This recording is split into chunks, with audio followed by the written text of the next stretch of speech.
Cathy Oustrière, donc je suis présidente de l'association Le Fil à Métisser Réseau Interculturel qui a été créée en 2012. Donc c'est une association qui œuvre sur le champ de la santé mentale, sur les quartiers Saint-Jacques, Auvernay, Nouveau-Logis. Donc on est là pour les populations de ces quartiers, notamment les populations en difficulté, mais aussi pour les professionnels. Marion Hulot, je suis psychologue formée à l'approche interculturelle et à l'approche systémique et je coordonne les actions de l'association. Agnès Glory, psychologue pour le fil à métisser, spécialisée dans l'interculturalité. Chérine Defaux, psychologue clinicienne, spécialisée dans la psychopathologie clinique et santé mentale. Je suis avec l'association depuis octobre 2014. Cindy Payot, secrétaire administrative de l'association Le Fil à Métisser. Sylvia Colombier, médiatrice santé, je suis diplômée en éducation à la santé, je suis également diététicienne et je travaille depuis novembre 2020. Audrey David, je suis infirmière libérale et j'interviens également sur l'action médiation santé en partenariat avec la médiatrice pour la prise en charge globale des patients sur les problématiques de santé.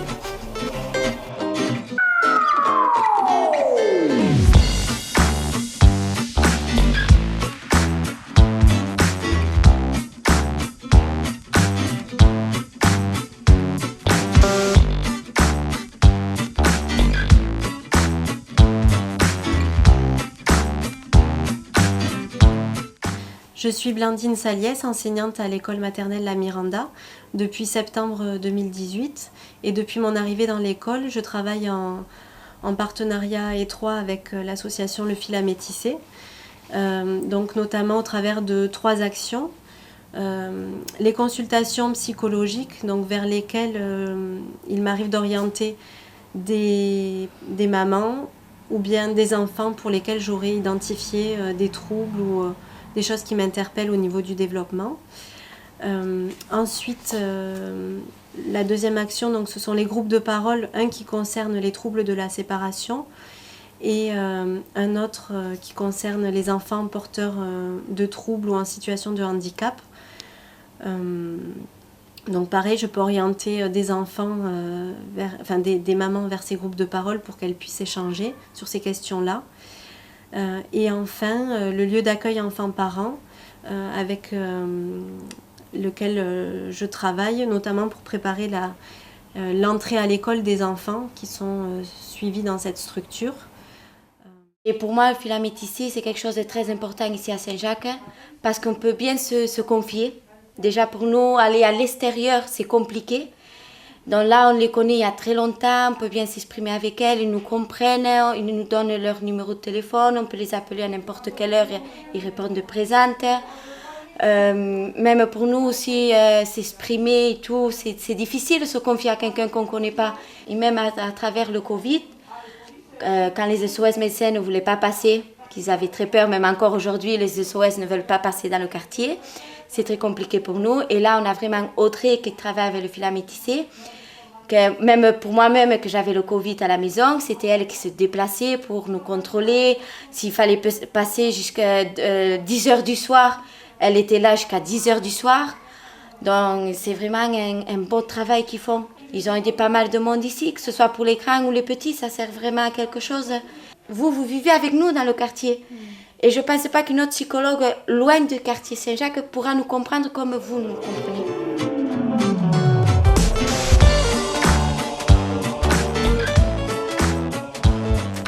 Aude Marin de l'IREPS Occitanie, je suis chargée de projet en promotion de la santé au sein de l'instance régionale d'éducation et de promotion de la santé.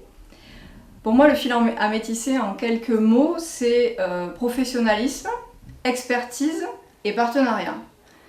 Professionnalisme parce que ce sont des professionnels, des bénévoles qui œuvrent avec une vraie implication sur le terrain auprès des usagers qu'ils côtoient et grâce à des actions qui sont menées de manière très concrète et très pragmatique sur le terrain. On est vraiment dans le champ de la promotion de la santé Et pour moi, c'est une vraie plus-value en fait de pouvoir travailler avec un partenaire de cette qualité. C'est aussi expertise, puisque le fait de pouvoir se rencontrer, le fait de pouvoir échanger, le fait de pouvoir avoir des réunions régulières grâce au réseau, c'est aussi pour nous, acteurs de la promotion de la santé, pouvoir travailler de manière globale dans ce champ-là, pouvoir avoir à disposition un apport aussi de connaissances et d'éléments concrets qui vont nous permettre d'avancer dans nos actions sur le terrain. Et pour moi, c'est aussi partenariat. Pourquoi ? Parce que le fil à métisser nous permet de nous rencontrer régulièrement grâce aux réunions du réseau, le fait de pouvoir nous rencontrer, de pouvoir travailler aussi ensemble et de manière constructive. Voilà, donc en quelques mots, pour moi, le fil à métisser, c'est tout ça. C'est aussi un apport de regard croisé, puisqu'on travaille avec des professionnels issus de champs très différents, sanitaire, social, médico-social et plus large, l'enfance, la jeunesse. Les réunions du réseau nous permettent de disposer d'une réflexion pluridisciplinaire sur nos pratiques professionnelles. Et tout ça avec une plus-value, notamment en termes de convivialité, puisque ces réunions sont aussi l'occasion de se rencontrer.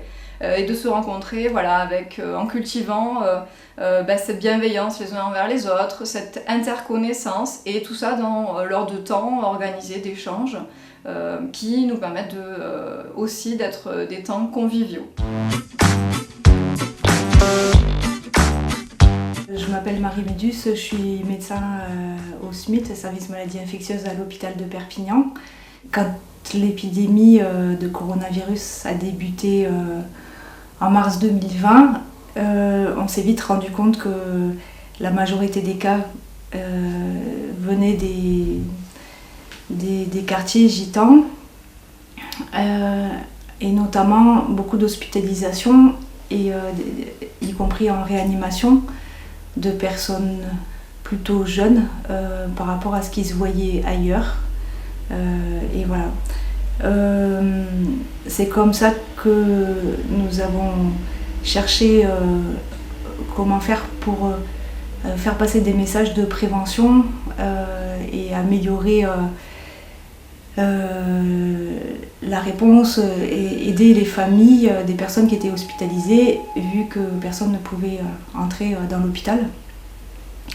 Et donc on a été mis en lien avec l'association Le Fil à Métisser, et c'est comme ça qu'on a beaucoup travaillé ensemble pour plein de choses. Il y a eu d'abord la hotline avec des questions-réponses qu'elles ont pu faire pendant toute la première vague avec les familles gitanes, pour les personnes qui étaient hospitalisées, mais aussi pour les autres qui forcément avaient peur, qui avaient des symptômes, donc pouvoir les orienter et les renseigner aussi sur la maladie.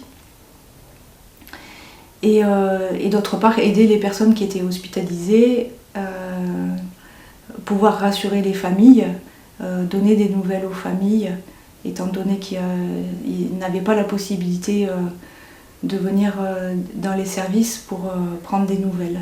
Donc ça a été un travail absolument nécessaire, sinon ça aurait été, je pense, extrêmement difficile de pouvoir rassurer les familles, que ce soit pour les personnes hospitalisées ou les gens qui avaient des symptômes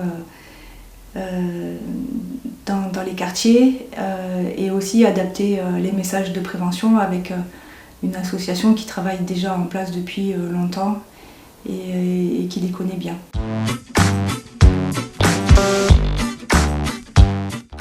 Sylvia, elle m'écoutait beaucoup quand j'avais des problèmes et tout, elle était là pour moi, elle me donnait des conseils. Et aussi elle s'occupait de ma famille, et en tout cas de ma mère et de mon frère Mike. Parce que mon frère Mike, il est atteint de la maladie Charcot-Marie. Et elle l'aidait beaucoup pour les rendez-vous, etc. Et pour ma mère, pareil, pour ce qui concerne le neurologue de l'hôpital. Elle lui prenait des rendez-vous et tout, parce que ma mère elle a tendance à oublier beaucoup de choses. Et aussi, elle se servait de sa propre voiture pour l'accompagner au rendez-vous et tout. Ça, c'est très rare. Ça nous permet de bien nous exprimer, de bien Enfin, elle nous comprend, quoi. Et on est super à l'aise, c'est ça qui est bien. J'ai une petite fille de 2 ans, bientôt, elle va faire 2 ans. Et Sylvia aussi, elle s'est occupée de ma fille, parce que ma fille, elle a des anomalies par rapport aux jambes. Et on pense que, enfin, c'est pas ça peut-être, mais on pense qu'elle pourrait avoir des symptômes de la maladie de Charcot. Et on a fait des examens et tout, et Sylvia, elle a été là aussi. Elle a toujours été là. Voilà. Et ça fait plaisir, ça fait vraiment plaisir de se dire qu'on n'est pas seul. Il y a 10 ans, j'ai fait une allergie alimentaire et je suis allée voir plusieurs docteurs, spécialistes des allergies, et tout le monde me fermait les portes, me disait non, on ne peut pas vous suivre, pas en retraite, tout ça. Donc pendant 12 ans, j'ai plus mangé de fruits ni de légumes parce que je suis allergique aux fruits et aux légumes, donc c'est très compliqué pour moi de savoir ce que je peux manger ou pas. Et là, j'ai rencontré au Fil à Métisser que Marion m'a présenté Sylvia. Et là, Sylvia, elle a été super avec moi. Elle s'est engagée à trouver, même pas à 3 jours, et ça faisait 10 ans que je courais derrière un docteur. En 3 jours, elle m'a trouvé une spécialiste, que même encore aujourd'hui, j'avais rendez-vous ce matin. C'est elle qui m'a pris le rendez-vous. C'est elle qui m'a fait tout. Elle m'a dit, voilà, tel jour, tu as rendez-vous. Et là, la dame m'a fait un travail extraordinaire. Je peux manger des fraises. Là, je fais un traitement pour les acariens. Mais sans elle, franchement, je serais encore aujourd'hui avec mes craintes de pouvoir manger, avec mes peurs, mes angoisses. Je ne peux pas aller même dans un restaurant. Et là, grâce à Sylvia, je la remercie mais vraiment de tout cœur. Elle m'a aidée vraiment à franchir ce cap, cette muraille que j'avais devant moi, que je ne pouvais pas franchir, que tout le monde me fermait les portes. Et elle m'a ouvert une porte, vraiment pour moi, pour ma santé physique et morale.